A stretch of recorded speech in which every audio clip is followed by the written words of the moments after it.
নদিয়ার কৃষ্ণনগর পৌরসভার ৯ নম্বর ওয়ার্ডে তৃণমূল কংগ্রেস এবং স্বর্গীয় নবকুমার দাস স্মৃতিরক্ষা কমিটির উদ্যোগে বৃহস্পতিবার শুরু হলো পিঠেপুলি উৎসব।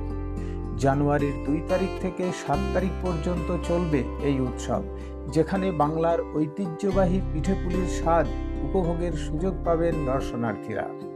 আয়োজকরা জানিয়েছেন, শীতকালে পিঠেপুলি তৈরি ও উপভোগের ঐতিহ্য প্রাচীন বাংলার এক বিশেষ অংশ ছিল, কিন্তু নিউক্লিয়ার পরিবারের যুগে সেই আনন্দ অনেকাংশে হারিয়ে গিয়েছে।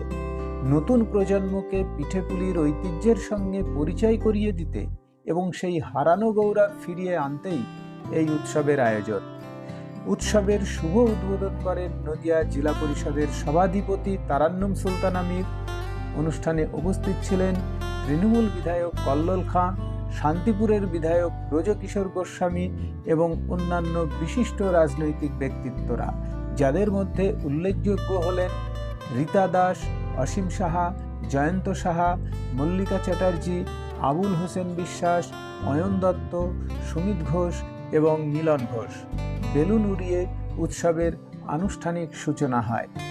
এই উৎসবে বাংলার স্বনামধন্য গায়ক গায়িকাদের পরিবেশনা দর্শকদের বাড়তি আকর্ষণ। আয়োজকরা কৃষ্ণনগরবাসীকে এই উৎসবে যোগ দিয়ে পিঠেপুলির আস্বাদন করতে আমন্ত্রণ জানিয়েছেন। নদিয়ার কৃষ্ণনগর থেকে অর্ণব মজুমদারের রিপোর্ট, স্টিং নিউজ।